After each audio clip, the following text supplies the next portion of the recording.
back to the slides. If you can see, let's come back to the slide. If you can see that building an effective website. So the site structure, the way you arrange and group your information and how users can navigate their way around. So when customers or users can navigate their way around, it means that the usability, the navigation and the convenience of the user has gone up. He or she can literally see that what is happening. So the site structure or the website structure, or you can also call it, technically we call it website hierarchy. Hierarchy. What is the hierarchy? What is on the main tabs? What is on the sub tabs? If you go to the second page, third page. So this is what we mean by a website structure. The way you arrange and group your information and how users navigate their way around can have a massive impact on its usability and the visibility. So usability is when the users are going to use when they land on our page. Visibility, we want to enhance our visibility because we are just a URL in this big world of www and this big world of internet, right? We are just a URL, but we want this URL to be visible. How do we make it visible? We make it visible through the keywords and through the search engines. And I said last time that there is a spider. It is a code which reads between the search engine and between the page. So the link for the link or the connection to reach from the search engine. In the search engine, the user has come and they have put the keywords. So how do they reach our URL? URL is somewhere, and that is the address. So the spider in between is going to help. It is going to connect the search engine with the web page. And based on this, we get ranking. And this kind of ranking, based on this, we get a ranking. And this kind of ranking is called search engine result page. So it's called search engine result page. So if you see at bottom of the search engine in Google and so on, you have 1, 2, 3, 4. So my question to the class is, do you want to be on the first SERP? SERP is the pages we get, search engine result page. Search engine result page means keyword. I put a keyword e-commerce, fashion, western. Suppose I put 3 keywords saying e-commerce, western and fashion. So in that case, I am going to get a list of pages. So these pages are called search engine result pages. So you want to be, as a company, do you want to be on a page 1 or page 2? Page 3, page 4? So definitely most of the companies, all the companies, depending on who they are, who their budget is, whether it is a you want to be on the ideally on the first page. So sometimes you can go for Google ads. So by this paid ads also we can be on the search engine result page, or through a organic search. Organic search means we did not we did not go for anything, but our website is of very good use to the people, and it is having very good information or content. So through a organic search, organically means naturally, organically also you can get a good ranking. Let's say it is Wikipedia. So do you think Wikipedia needs to go for some paid ads? They don't need to go, because Wikipedia is one of the biggest knowledge bank for all kind of information relating to science and business and so on. So that's something that uh, Wikipedia gets a ranking, and Wikipedia is visible on the first page due to its content and due to its updated content and its importance to the users. So this is what we call visibility. This visibility is something that people work on and people need to work on. I think sometimes people become passive after making a very good website, thinking that the users are going to come.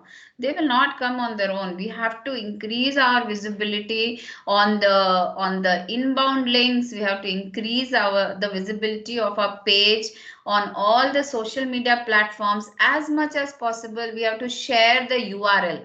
Many times we forget to share the URL. There are some mistakes in sharing the domain name or the URL, and even with the one or two change of alphabets, the user may go to another page. So this is what we mean. So usability and visibility. So visibility of our page has to increase on the search engine through various initiatives. So when we go to SEO, search engine optimization, that time we can see some of the strategies how to improve the visibility of our website. So once we decide and we plan that this is going to be our site structure, so we definitely have in our mind that what is the role our website is going to play, what is the who is the target audience. So these are two things that we need to, how do we want to structure. So you would see that, there are some websites which are having just one or two deeper links, or you may see like yesterday we saw an e-commerce platform. They have listed on the basis of product category, on the basis of prices, on the basis of brands. So that's a deeper hierarchy. They have made multiple sub pages after the main tabs on the landing page. So this site structure is something that you need to plan and you need to convey to the web designer. Once this is done, then we want to start with the keywords. Why? Because we have to connect the visibility of our page. The visibility of our page is enhanced with the help of keywords. So we have to start with the keywords. So the keywords are what the potential users are searching on, should give you a good indication of both the content they are looking for and the search terms you want your site to rank for. So search terms are the terms that the user is going to enter, and then finally we are going to get the search engine result page. So you can ask me a question that how do I get to know that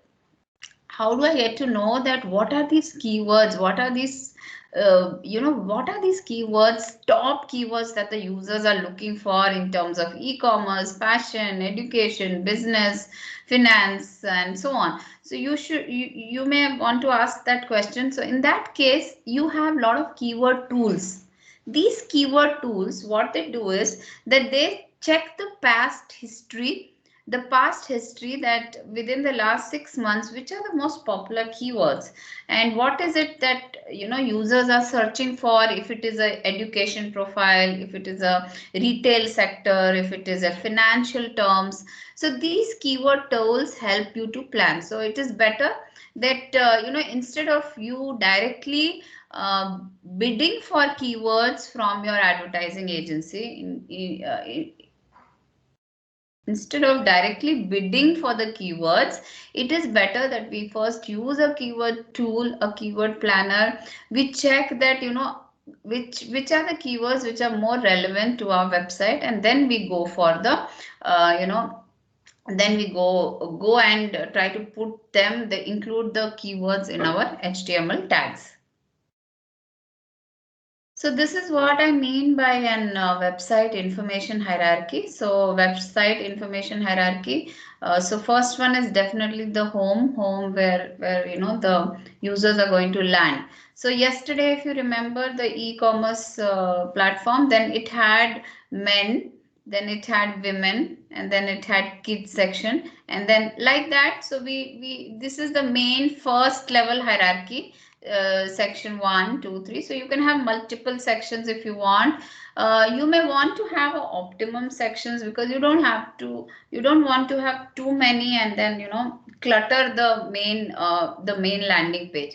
So once the men's section is there, then within the men's you can have western wear, you can have traditional wear.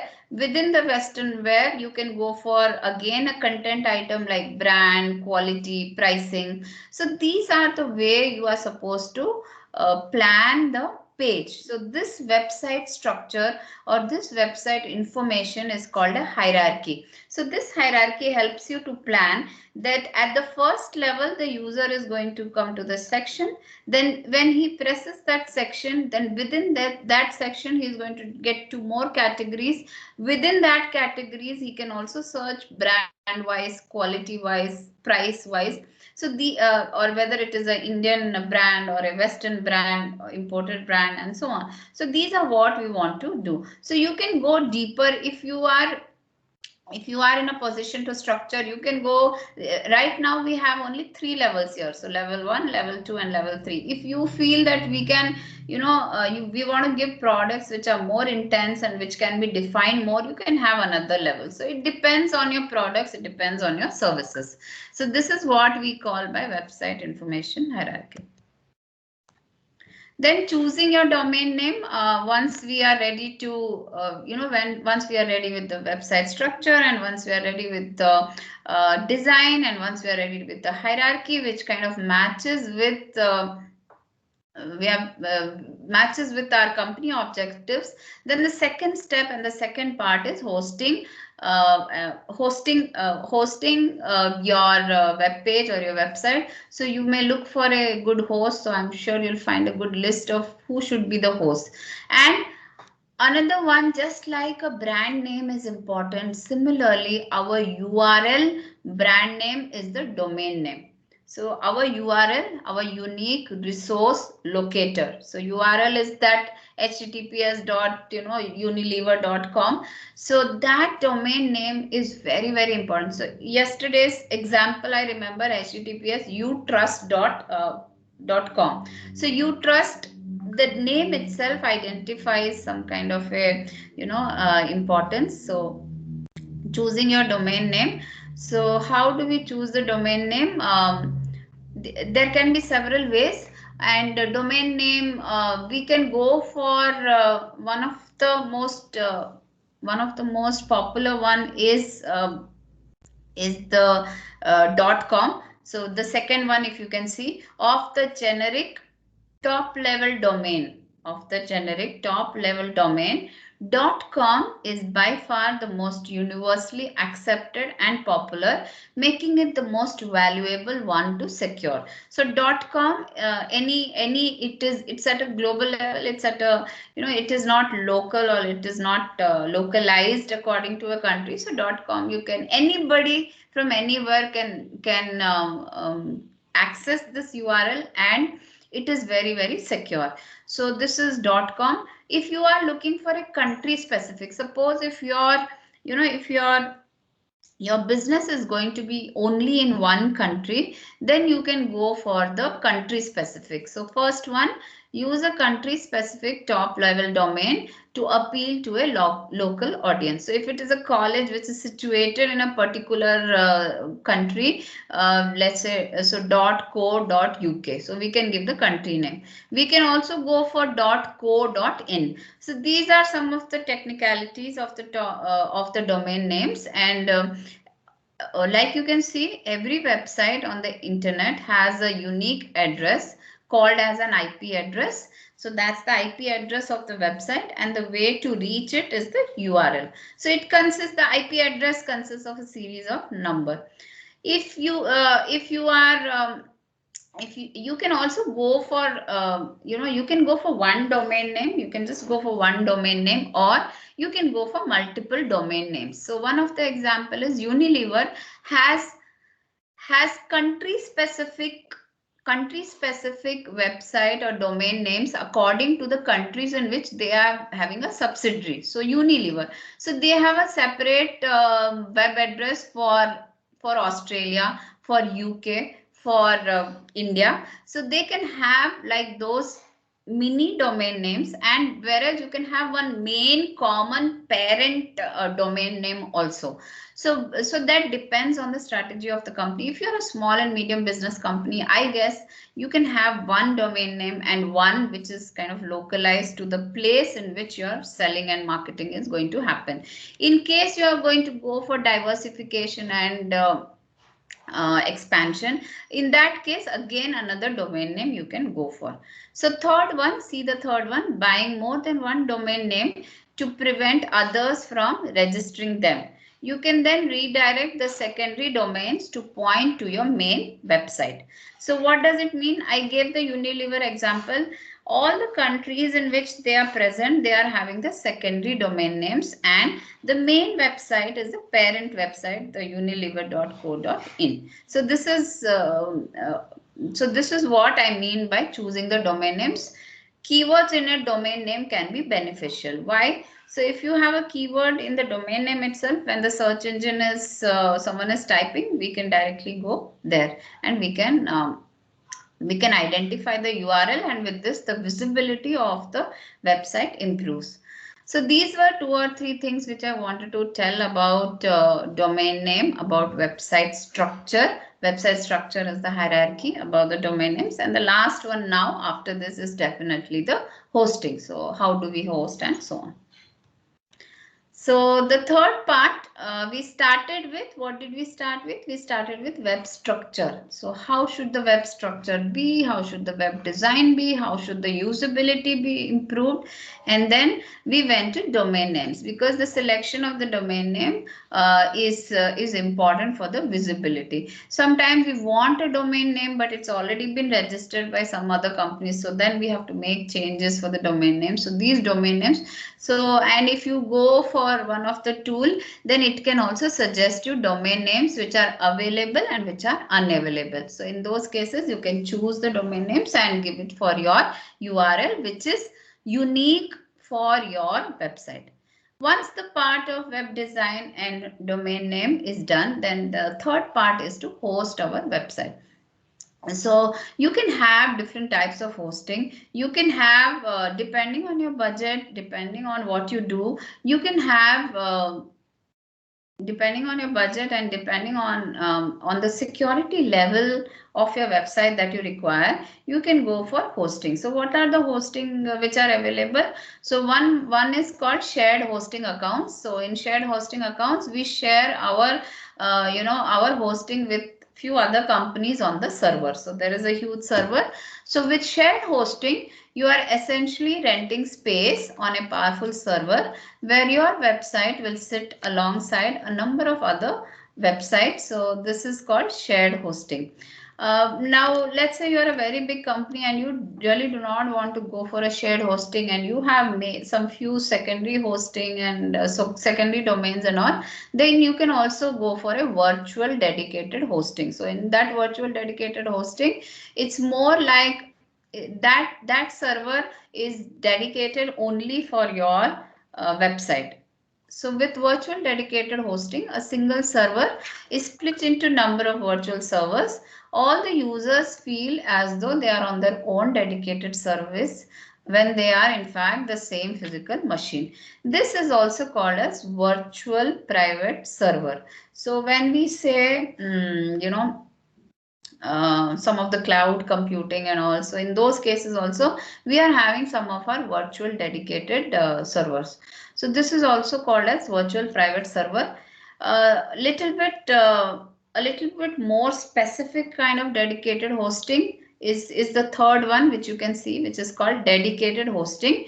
Dedicated hosting solutions provide a dedicated high part server for your website and your websites alone. So you are having, so in this case, they are going to help you with your analytics, they are going to help you with your storage of data and so on. So this one, the third one, is more specific compared to the virtual dedicated hosting. So I come to the end of the discussion on website structure, then domain name and hosting. So what we are going to do is we are going to start with a case study on IKEA. We will do some discussion on how they put up a website for some of their ideal kitchen concept. So I end here.